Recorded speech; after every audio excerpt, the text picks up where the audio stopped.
SSC 25 batch গতকাল তোমাদের result প্রকাশিত হয়েছে। তো রেজাল্টটা আসলেই ভালো হয় নাই। অলমোস্ট 6,60,000 মানুষ ফেল করছে, মানে হিউজ একটা অ্যামাউন্টের মানুষ ফেল করছে, মাত্র 68% পাস করছে। যাই হোক, যারা ফেল করছো তারা তো আবার পরীক্ষা দিবা, আর যারা পাস করছো তারা কলেজে ভর্তি হবা। কলেজে ভর্তি হওয়ার ক্ষেত্রে তোমাদের সবারই একটা প্রশ্ন থাকে যে আমি আসলে কোন বইগুলো কিনবো, অথবা কোন বইগুলো কিনলে আমার একাডেমিক এবং অ্যাডমিশন কমপ্লিট হয়ে যাবে। সেক্ষেত্রে আমি যদি বলি, তোমার যদি টার্গেট হয়ে থাকে মেডিকেল তাহলে, অথবা ভার্সিটি, তোমার যদি টার্গেট হয়ে থাকে মেডিকেল অথবা ভার্সিটি, তাহলে তুমি যে বইগুলো কিনতে পারো এবং এই বইগুলো দিয়ে তোমার একাডেমিকে কভার হয়ে যাবে, অ্যাডমিশনে কভার হয়ে যাবে। কিছু কিছু স্টুডেন্ট ভুল করে যে একাডেমিকে একটা বই পড়ে তারপর দেখা যায় যে অ্যাডমিশনে গিয়ে আরেকটা বই পড়া লাগে। যাই হোক, আমি শুরু করি, বেশি কথা বললে আবার ভিডিও লম্বা হয়ে যাবে। শুরুতে বায়োলজি তো জানো, একটা হচ্ছে জুওলজি আর একটা হচ্ছে বোটানি, বাংলায় বলতে গেলে প্রাণীবিজ্ঞান আর উদ্ভিদ বিজ্ঞান। তো জুওলজির জন্য তুমি যেটা কিনবা, প্রাণীবিজ্ঞানের জন্য যেটা কিনবা সেটা হচ্ছে আজমল স্যারের বই। প্রাণীবিজ্ঞানের জন্য তোমার পড়তে হবে, এটা একাডেমিকেও কভার হয়ে যাবে এবং অ্যাডমিশনে কভার হয়ে যাবে। আর বোটানির জন্য মানে উদ্ভিদ বিজ্ঞানের জন্য বই কিনবা হচ্ছে আবুল হাসান স্যারের বই, এটা তোমার একাডেমিকেও কভার হয়ে যাবে, অ্যাডমিশনে কভার হয়ে যাবে।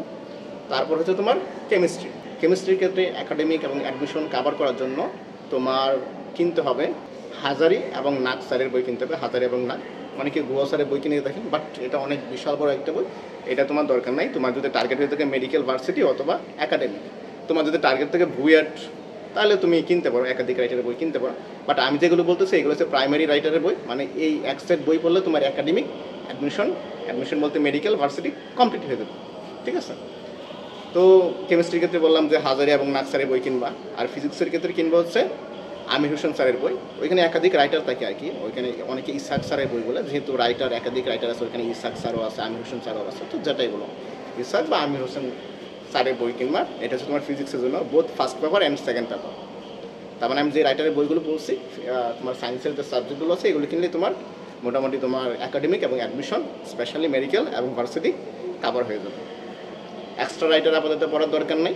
যদি তুমি ইঞ্জিনিয়ারিং ক্যান্ডিডেট হইতেছ, মানে বুয়েটের ক্যান্ডিডেট হইতেছ, তো সেক্ষেত্রে তুমি এক্সট্রা রাইটারের বই পড়তে পারো। আরেকটা জিনিস যে তোমার তপন স্যারের বইটা পড়তে পারো ফিজিক্সের ক্ষেত্রে, কারণ ওইখানে দেখা গেছে কি তোমার যে ম্যাথ যে জিনিসগুলো আছে না, ম্যাথ রিলেটেড যে জিনিসগুলো আছে, ইকুয়েশনগুলো একটু সহজভাবে উপস্থাপন করছে। তো আমার ক্ষেত্রে যেটা দেখা গেছে যে আমি একাডেমিকের ক্ষেত্রে, ফিজিক্সের ক্ষেত্রে কেবলমাত্র তপন স্যারের বই পড়ছিলাম। তারপরে অ্যাডমিশনে গিয়ে যেহেতু আমি মেডিকেল ভর্তি পরীক্ষা দিয়েছি, তো মেডিকেলে যখন জানি আমির হোসেন স্যারের বই ছাড়া হবে না, তপন স্যারের বই দিয়ে হবে না, তো তখন আমার আমির হোসেন স্যারের বই পড়া লাগছে। এর আগে আমি পড়ি নাই।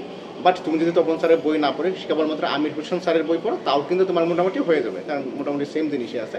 তাও তপন হাসান স্যারের বইয়ের মধ্যে যে তোমার যে ইকুয়েশন যেগুলো আছে, ফিজিক্সের যে ম্যাথগুলো আছে, এগুলো একটু সহজভাবে উপস্থাপন করছে।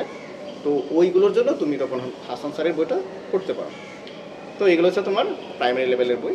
সো দেখলাই তো এসএসসি পরীক্ষা কত খারাপ হয়েছে, সেটার একটাই কারণ অতিরিক্ত ফোন আসক্তি। সো আপাতত আগামী 2 বছরের জন্য তোমার হাতের ফোনটা রেখে দাও, বই কিনে পড়াশোনা শুরু করে দাও, কারণ সামনে অনেক অনেক বেশি কম্পিটিশন হতে চলেছে এবং অনেক অনেক বেশি ফেল হবে। দেখো, যারা পড়াশোনা করে এরা তো করে, যারা করে না এরা তো একদমই করে না। দেখবে কিছু কিছু পোলাপান আছে যারা ফেল করছে, ওরা নিজের বাপের নামটা ইংলিশে লিখতে পারে না। আবার কিছু কিছু পোলাপান আছে দেখবে এত মেরিটোরিয়াস, ওরা 100 থেকে 100 পাইতেছে। তোমার যদি টার্গেট থাকে যে বুয়েট, ঢাকা ইউনিভার্সিটি, মেডিকেল, তাহলে তো তোমার জানোই তোমার একদম টপে যাইতে হবে, এবং টপে কী লেভেলের পোলাপান আছে সেটা তো জানোই। তার মানে অনেক বেশি তোমার কম্পিটিশন হবে। সো সময় নষ্ট না করে বই কিনে পড়াশোনা শুরু করে দাও। আশা করি সামনে তোমাদের জন্য ভালো দিনই অপেক্ষা করতেছে। ওকে, আল্লাহ হাফেজ।